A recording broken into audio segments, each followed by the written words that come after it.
धर्ममार्गे प्रेरयन्तु भवन्तः सर्व एव हि नौमिन्यायसुधादिकृज्जयमुनीन् श्रीपादराट्सन्मणीन् व्यासार्यान् विविधागमब्धिविहरान् श्रीवादिराजानपि वन्दे हंसवरान् रघुत्तमगुरून् वैदग्ध्यपरां निधीन् श्रीसत्यव्रतराघवेन्द्रमुनिपान् सद्बोधसध्यानपान् सत्याभिज्ञकराब्जोत्थान् पञ्चाशद्वर्षपूजकान् सत्यप्रमोदतीर्थार्यान् नौमिन्यायसुधारतान्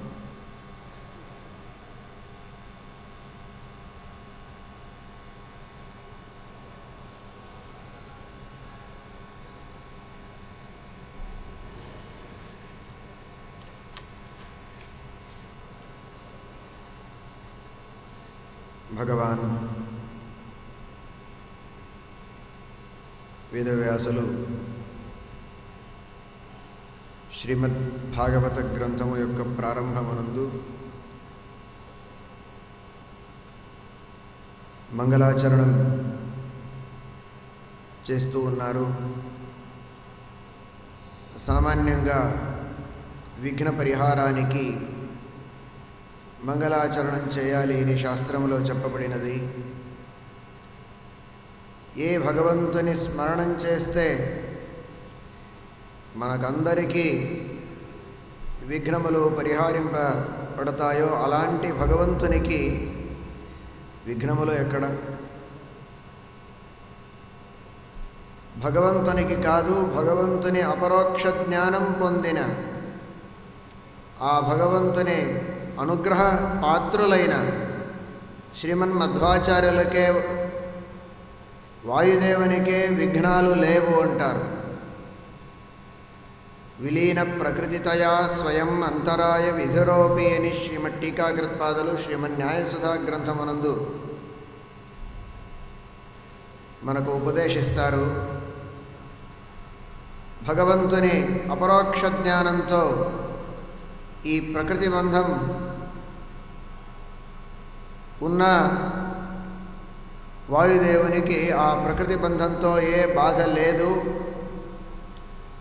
ఉంది అని పేరుకి మాత్రమే, నిజమైన ప్రకృతి బంధము యొక్క బాధ లేని వాళ్ళు, వారికి విఘ్నాలే లేవు. మనలాంటి సామాన్యులకు, గ్రంథాన్ని చదివే వాళ్లకు వచ్చిన విఘ్న పరిహారానికి మంగళం చేసినారు అంటారు. అలాగే భగవాన్ వేదవ్యాస మహర్షులు కూడా శ్రీమద్ భాగవతం యొక్క అధ్యయనం చేసే వారికి వచ్చే విఘ్నముల పరిహారం కొరకు మంగళాచరణం గావిస్తున్నారు. జన్మాద్యస్య యతోన్మయాదితరతశ్చార్థేష్వభిజ్ఞస్వరాట్. భగవంతుణ్ణి మన మదిలో చాలా భక్తితో తలుచుకోవాలి. ఆ భగవంతుని ధ్యానం చేయాలి. ఆ పరమాత్మని స్వరూపాన్ని మనం చింతనం చేయాలి అంటే ఆ భగవంతుని స్వరూపము, అతని లక్షణము, అతని మహాత్మ్యమేమి అని తెలుసుకొని తర్వాత ధ్యానం చేయవచ్చు. సత్యం పరం ధీమహి. ఆ భగవంతుని యొక్క మన ధ్యానం చేద్దాం, ఆ భగవంతుని ధ్యానం చేద్దామంటారు. కానీ ఆ పరమాత్మని ధ్యానం చేసేటప్పుడు ఆ భగవంతుని లక్షణం ఏమిటి అనే దాన్ని మనం అర్థం చేసుకోవాలి. జన్మాద్యస్య యతః. సామాన్యంగా మనకు ఏదైనా భయపరిచే వస్తువులు కనిపించినప్పుడు చిన్న వయస్సులో ఉన్నవాళ్ళు తల్లిని మనస్సులో తలుచుకుంటారు, తల్లి పేరు చెప్తారు. వారికి ఏదో ఒక ధైర్యము. పెద్దవాళ్ళు కూడా చాలా గాంభీర్యంతో ఉన్నప్పుడు ఒక సభలో ఉన్నప్పుడు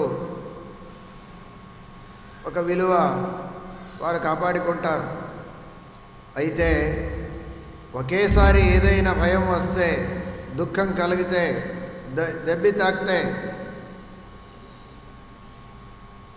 వారికి తల్లి జ్ఞాపకానికి వస్తుంది. తల్లి పేరుని వారు మనస్సులో తలుచుకుంటారు. ఇప్పుడు మనకందరికీ ఏ భయం ఉంది? సంసార భయం ఉంది. ఈ సంసారంలో ఉన్న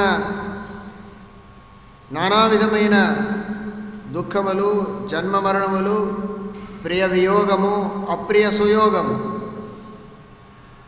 ఏదైతే మనకు ప్రియమో అది దూరమవుతుంది. అప్రియమైన వస్తువులు, వ్యక్తులు దగ్గరవుతారు. యస్మాత్ ప్రియాప్రియ వియోగ సుయోగ జన్మ శోకాగ్నినా సకల యోనిషు దహ్యమానః అంటారు ప్రహ్లాదరాజులు. అలాంటి భయం మనకు కలిగినప్పుడు, దుఃఖమైనప్పుడు మనం ఏం చేయాలి? మన తల్లిని తలుచుకోవాలి కదా. ఈ సంసార భయం పరిహరించుకోవడానికి తల్లిదండ్రులకు శరణం పోవాలి.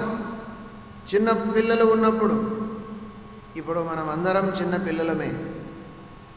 మనకు ఈ సంసార భయం అయితే వచ్చింది. అందువలన దీని యొక్క పరిహారం కావాలి అంటే మన తల్లిదండ్రులు, గురువు, అన్ని రూపంతో ఉన్న ఆ భగవంతునికే శరణం పొందాలి. అందువలన జన్మాద్యస్య యతః, మన జన్మము భగవంతుని చేత అయింది. ఆ భగవంతుని అనుగ్రహంతోనే తల్లిదండ్రులు అంతర్యాముడై ఆ భగవంతుడే మనకు జన్మాన్ని ఇచ్చినాడు. కావున ఆ భగవంతుడే తల్లి, భగవంతుడే తండ్రి. ఈ భయ పరిహారానికి మనం ధీమహి మనస్సులో ఎవరిని తలుచుకోవాలి, ఎవరిని ధ్యానించాలి? ఏ ఒక అభయ హస్తము మా మీద ఉంది అనే నమ్మకంతో మనం ఉండాలి అంటే జన్మాద్యస్య యతః. ఇప్పుడు ఇద్దరు పిల్లలు కొట్లాడుతూ ఉంటారు. అప్పుడు ఒక పిల్లవాడు తనకు భయం వస్తే తన తల్లి దగ్గర పోతాడు, ఆయన కొడుతున్నాడు అని. ఆ తల్లి ఆయనకేం చేయడానికి రాదు. ఆ పిల్లవాడి తల్లి దగ్గర వెళ్ళి చెప్తుంది, ఇలా చేస్తున్నాడు నీ పిల్లవాడు, చూసుకో, నా పిల్లవాడి దగ్గర రాకూడదు, అలా చూసుకో అని చెప్తుంది. కొద్దిగా కష్టము. ఆమె ఏమంటుందో తెలియదు. సహకరించవచ్చు, నీ పిల్లవాడు బాగలేదు, అతనే చాలా చెడ్డ పనులను చేస్తూ ఉంటాడు, కొట్టింది నిజమే అని చెప్పినా చెప్పవచ్చు, అసాధ్యమేమీ కాదు. ఈ తల్లికి ఇద్దరిలో వచ్చిన కలహాన్ని పరిహరించడానికి సామర్థ్యం లేదు. తన పిల్లవాడి మీద స్వాతంత్రం ఉంది కానీ వేరే పిల్లవాడి మీద స్వాతంత్రం లేదు. ఇక్కడ అలా కాదు. ఇప్పుడు రోగం ఉంది. రోగం వచ్చింది అంటే, అరే నా కొడుకుకి రోగం వచ్చింది, నా అబ్బాయికి రోగం వచ్చింది, ఏమైనా చేసి ఆయనకు గుణముఖం చేయాలి, ఆరోగ్యం రావాలి, వైద్యుల దగ్గర వెళ్ళి ఏదైనా ఉపాయం చేయండి అంటుంది. కొడుకు మీద ప్రేమ ఉంది, కొడుకు మీద స్వాతంత్రము ఉంది. అయితే రోగం పైన స్వాతంత్రం లేదు ఆమె. రోగం వచ్చింది అంటే దుఃఖిస్తుంది కానీ తన యొక్క సామర్థ్యంతో రోగం పరిహరించడానికి శక్తి లేదు ఆమె దగ్గర. ఆమె వచ్చి వైద్యుల సహాయం తీసుకొని ఏదైనా చేసి ఇతనికి ఆరోగ్యం రావాలి, అలా మీరు ఉపాయం చేయండి అని అడుగుతుంది, ప్రార్థిస్తుంది, పరితపిస్తుంది. అయితే స్వాతంత్ర్యం లేదు. ఇక్కడ అలా లేదు. ఈ భగవంతుడు మనకు తల్లి తండ్రి అని మనం ధ్యానించినప్పుడు ఈ ప్రసంగం మనకు రాదు. ఎందుకంటే ప్రపంచంలో ఉన్న ఏ వ్యక్తులతో అయినా మనం కలహం చేయవచ్చు, కొట్లాట చేయవచ్చు, వారితో ఇబ్బందులు రావచ్చు. ఏం వచ్చినా నాకు మాత్రమే భగవంతుడు తల్లి కాదు కదా, అందరికీ తల్లి, అందరికీ తండ్రి. జన్మాద్యస్య యతః, అందరికీ తల్లి తండ్రి అయిన భగవంతునికి నాకు మాత్రమే చెప్పే అధికారం ఉంది, వారి భగవంతునికి చెప్దామనే ప్రసంగం లేదు. ఏకో దేవః, అందరికీ దేవుడు, తల్లి, తండ్రి, మాతా, పిత, భ్రాత భగవంతుడే. ఎవరే నాకు ఇబ్బందులు పెట్టినా వారికి, మనకు, అందరికీ నియామకుడై మనలో ఉన్న కలహాన్ని పరిహరించడానికి భగవంతుడు సునాయాసంగా సమర్థుడైతాడు. చేతనలు మాత్రమే కాదు, అచేతన పదార్థములు, నీళ్ళు, పృథ్వీ, అగ్ని, ఆకాశము, గాలి, ఇవన్నీ కూడా భగవంతుని అధీనంలో ఉన్నందువలన జన్మాద్యస్య యతః, ఈ సమగ్రమైనటువంటి బ్రహ్మాండము యొక్క సృష్టి స్థితి నియమనాదులను చేసేవాడు ఆ భగవంతుడే. కాబట్టి ఏ భూతం వలన, ఏ వ్యక్తి వలన మనకు కష్టాలు వచ్చినప్పుడు కూడా పరిహరించడానికి సమర్థుడైన తల్లి, సమర్థుడైన తండ్రి అంటే భగవంతుడు. అందువలన సత్యం పరం ధీమహి జన్మాద్యస్య యతః, మన భయాన్ని భగవంతుడు పరిహరిస్తాడు అనే మాట ఈ రీతిలో మనకు చెప్తూ ఉన్నారు, సూచిస్తూ ఉన్నారు. అర్థేష్వభిజ్ఞస్వరాట్, ఆ భగవంతుడు ఎలాంటి వాడు? మనం చెప్పిన దాంట్లో సగం అర్థం చేసుకుంటారు. ఇప్పటి కాలంలో వైద్యులు కానీ ఎవరైనా మనకు సహాయం చేయడానికి వచ్చిన వాళ్లకు మన సమస్యలు ఇలా ఉన్నాయి అని చెప్పినప్పుడు వారికి చెప్పిన దాంట్లో సగమైన అర్థమవుతుందా లేదా అనేది నమ్మకం లేదు, సంశయమే. భగవంతుడు అలా కాదు. అర్థేషు అభిజ్ఞః స్వరాట్, ఈ సమగ్రమైన బ్రహ్మాండాన్నే నిర్మించడానికి కావలసిన జ్ఞానం కలిగిన వాడు, సర్వజ్ఞుడు, సర్వతంత్ర స్వతంత్రుడు. అలాంటి భగవంతునికి మన సమస్యలు బాగా అర్థం కాలేదు అని చెప్పవచ్చా? సర్వజ్ఞుడైన భగవంతునికి నీ సమస్యలు అర్థం కాదా? ఎందుకు చెప్పుకుంటావు, ఎందుకు మాట్లాడతావు? అవాక్యనాదరహ అంట ఛాందోగ్యోపనిషత్తులో. ఆ భగవంతునికి అవాక్య అంట, వాక్యముల అవసరమే లేదు భగవంతునికి. ఎందుకంటే సర్వజ్ఞుడు.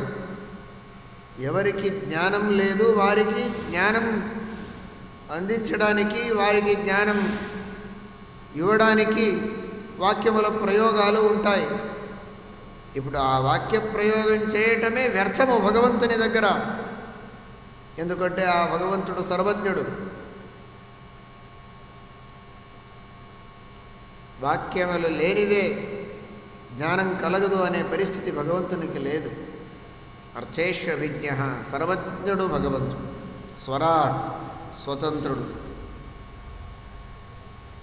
చాలా కష్టపడి సాధనం చేసి భాగవత శ్రవణము, అన్నదానము, ద్రవ్యదానము, తీర్థయాత్ర, తల్లిదండ్రుల సేవ ఇవన్నీ చేసి తర్వాత మనకు ఇలాంటి ఫలం కావాలి అని భగవంతుని దగ్గర వెళ్ళి ప్రార్థిస్తే ఇంకొక ఆయన వస్తాడు భగవంతుడు, నేను దీనికి సహకరించను, విరోధం చేస్తాను అంటే మనం చేసిన సాధనం మొత్తానికే వ్యర్థమవుతుంది కదా. లేదు, అక్కడే ఉన్నాడు భగవంతుడు. ఉన్న భగవంతుడు స్వతంత్రుడై ఉన్నాడు. కావున మనకు ఏ భయం కూడా లేదు. మనం చేసిన సాధనానికి ఫలమిచ్చే ఆ భగవంతునికి ప్రతిస్పర్ధి అయిన భగవంతుడు అని ఇంకొక భగవంతుడు ఉన్నాడు అని ఎప్పుడు కూడా అనుకోకండి. అలా మనస్సులో ఆలోచనమే చేయకండి. అలాంటి వాడు కాదు. స్వతంత్రుడు. తనకేమి ఇచ్ఛ వస్తుందో ఆ ఇచ్ఛానుసారంగా చేసే శక్తి కలిగిన వాడు భగవంతుడు. అర్థేష్వభిజ్ఞస్వరాట్ తేనే బ్రహ్మహృదాయ ఆదికవయే ముహ్యంతి యం సూరయః. భగవంతుడు సాక్షాత్ ఈ బ్రహ్మాండము యొక్క నిర్మాణం చేసిన సృష్టికర్త అని ప్రసిద్ధి పొందిన చతుర్ముఖ బ్రహ్ముడికే జ్ఞానాన్ని అనుగ్రహించినవాడు భగవంతుడు. వేదముల ఉపదేశాన్ని చేసి ఆ భగవంతునికి విశేషమైన అనుగ్రహం చేసిన ఆ భగవంతునికి సర్వజ్ఞత్వము ఎలాంటిది అని ఊహించుకోవాలి. బ్రహ్మదేవునికి ఉపదేశం చేసింది చాలా గొప్పది ఏం కాదు భగవంతునికి. ఆ భగవంతుని జ్ఞానము అపారము అనంతము చెప్పడానికి రాదు. అయితే మనం తెలుసుకోవడానికి అంటారు, ఒక చిన్న వస్తువు నిర్మాణం చేసిన వ్యక్తికి ఎంత జ్ఞానం ఉంటుంది మీకు అర్థమవుతుంది. ఒక ఇంజనీర్ అంటే అతని జ్ఞానం ఎలాంటిది, ఒక వైద్యుడు అంటే ఆ వైద్యునికి జ్ఞానం ఎలాంటిది ఉంటుంది అని. ఇలాంటి సమగ్రమైనటువంటి బ్రహ్మాండానికే సృష్టికర్త అని ప్రసిద్ధి పొందిన ఆ బ్రహ్మదేవునికి, చతుర్ముఖ బ్రహ్మదేవునికి ఉన్న జ్ఞానము చాలా పెద్దది, గొప్పది, సర్వజ్ఞుల వారు. అలాంటి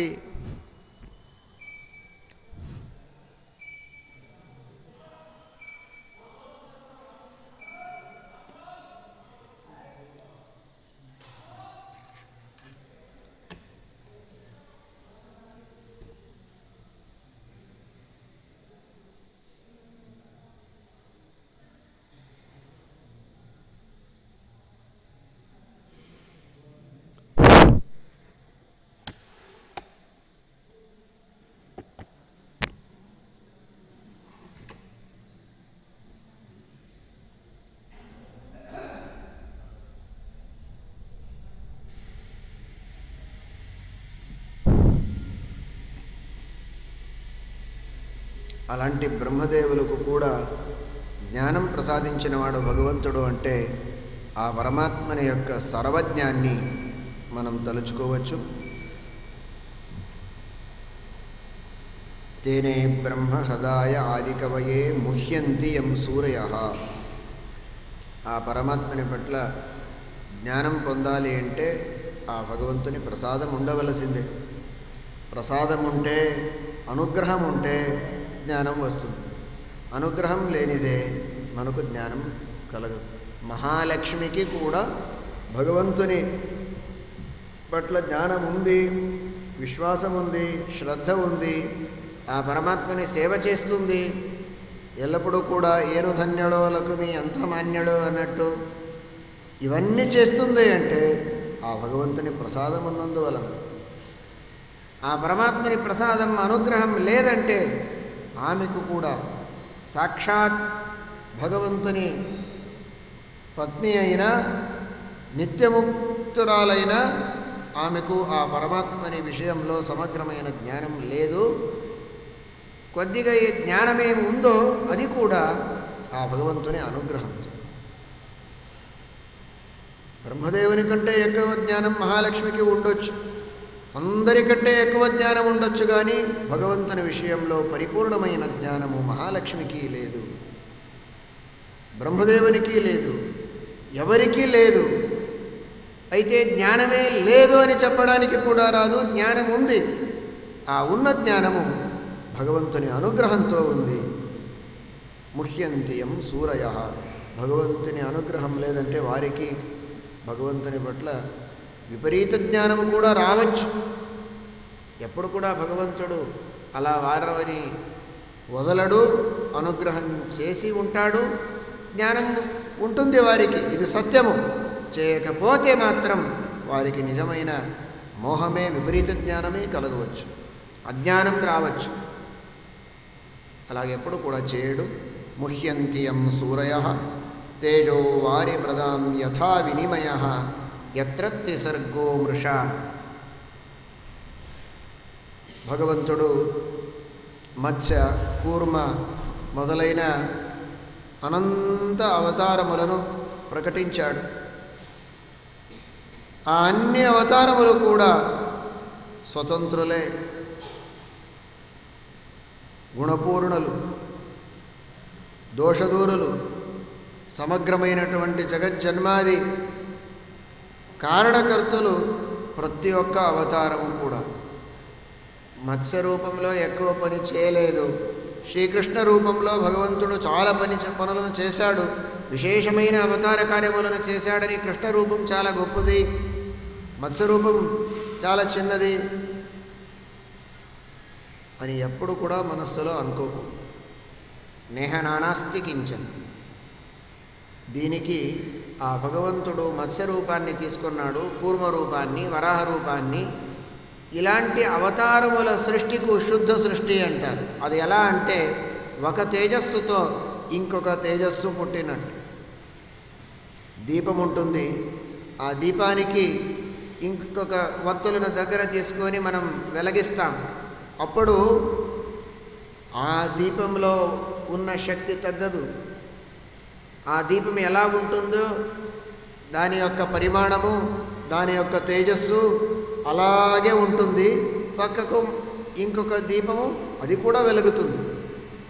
అలాగే మూలరూపుడైన ఆ భగవంతునికి ఏ సామర్థ్యము కూడా తగ్గకుండా అదే సామర్థ్యము, అదే శక్తి, ఉత్సాహము, గుణములు అలాగే ఉంటాయి.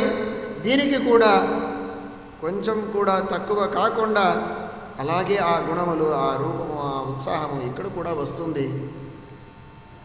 ఎలాంటి భేదము, వ్యత్యాసము కూడా లేదు.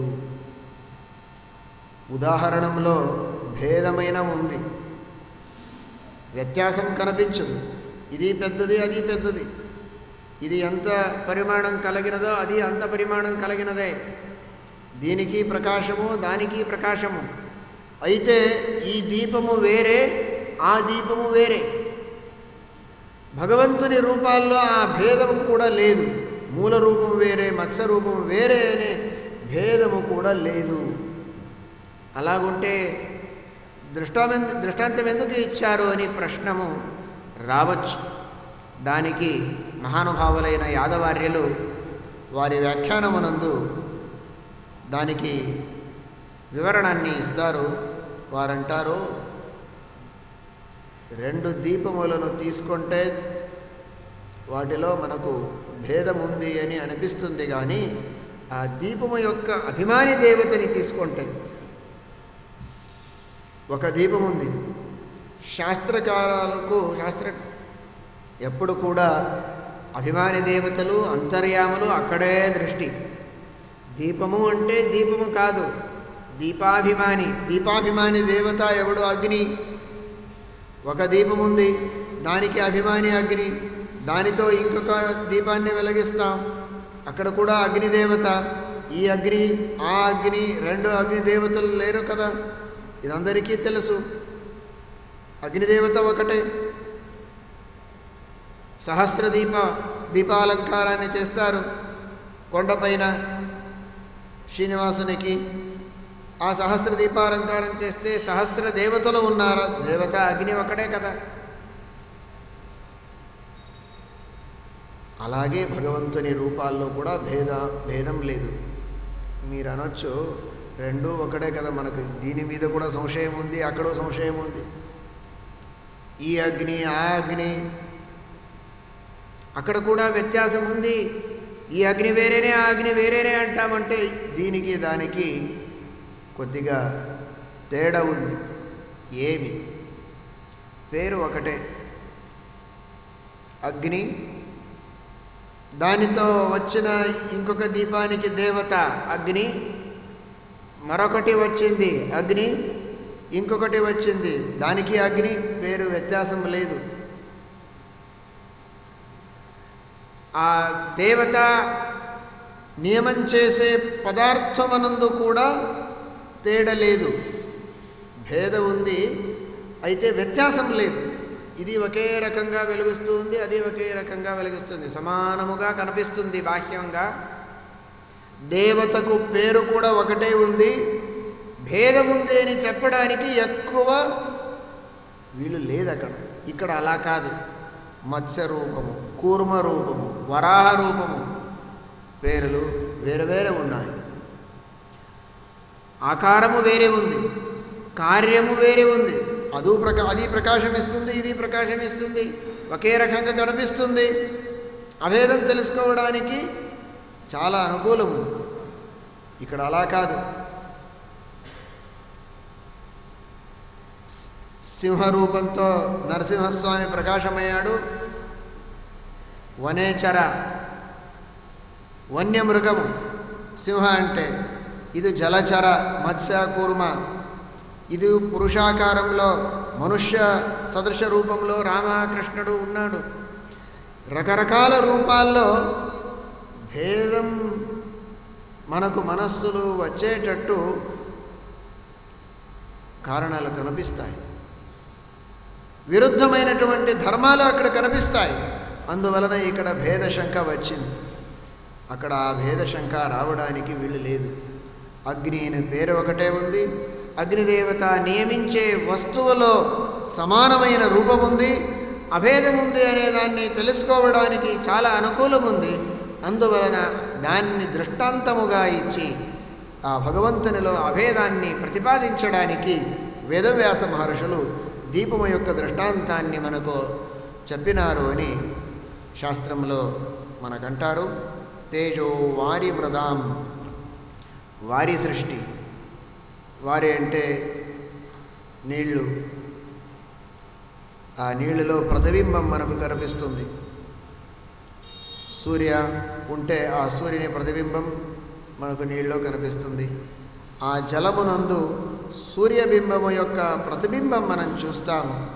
ఆ సూర్యబింబమే ఈ ప్రతిబింబం కాదు. ప్రతిబింబము సత్యము.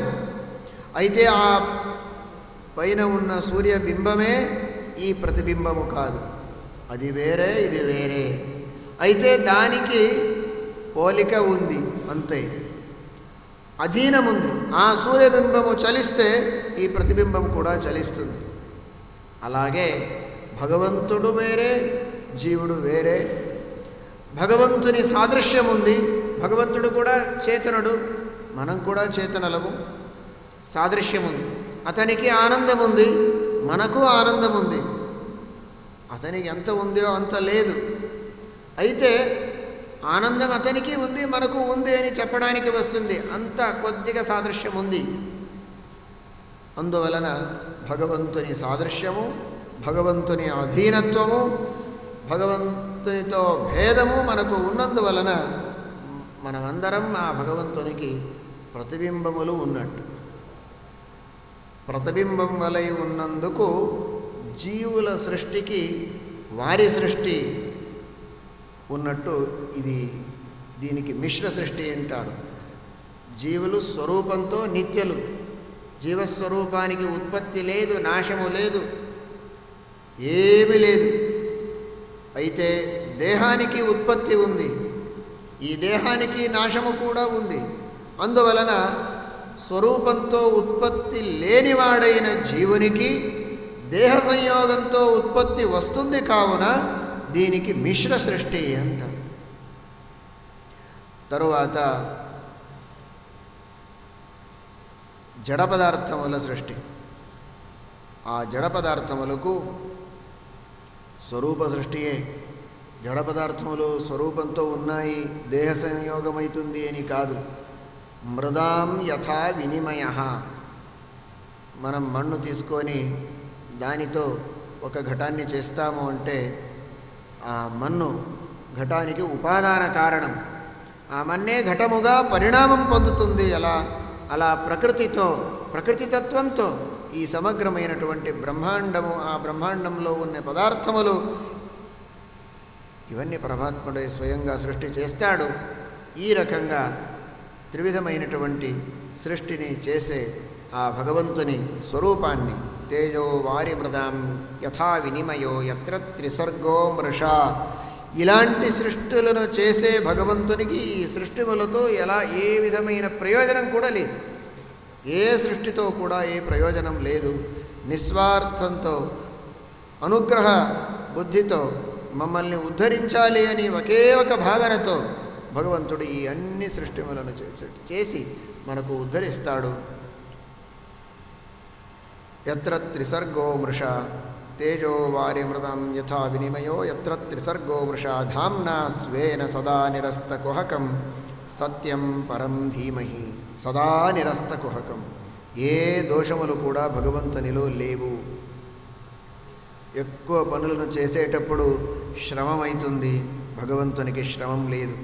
అనంత పదార్థముల సృష్టి చేసిన ఒక క్షణం కూడా ఆగకుండా నిరంతరముగా సృష్టి చేస్తూ ఉన్న ఆ భగవంతునికి శ్రమం లేదు, ఆలస్యము లేదు, దుఃఖం కలగదు, ఏ విధమైన దోషము కూడా లేదు. ఆనందము, జ్ఞానము, ఉత్సాహము, వీర్యము, శౌర్యము, పరాక్రమము ఇలాంటి గుణములే ఆ భగవంతుని యొక్క దేహము.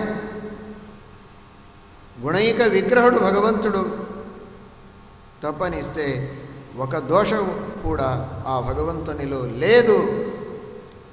దోషముల పరిహారం కొరకు కూడా ఎవరి సహాయము అనుగ్రహము భగవంతునికి అవసరం లేదు. స్వధాంన తన యొక్క స్వతంత్రమైన శక్తితోనే ఆ భగవంతుడు అనాది కాలంతో నిర్దోషుడై ఉన్నాడు. అలాంటి నిర్దోషుడు, గుణపరిపూర్ణుడు, సమస్తమైనటువంటి జగజ్జన్మాది కారణుడు ఆ భగవంతుని స్వరూపాన్ని మనం ధ్యానిద్దామని సత్యం పరం ధీమహి అని వేదవ్యాస మహర్షులు అంటూ ఉన్నారు. ఆ భగవంతుని విశేషమైన ధ్యానము మనకు మన యోగ్యతానుసారంగా ఎల్లప్పుడూ రాని, దాని వలన మన ఉద్ధారం కానీ అని భగవంతునికి ప్రార్థిద్దాం. శ్రీకృష్ణార్పణమస్తు.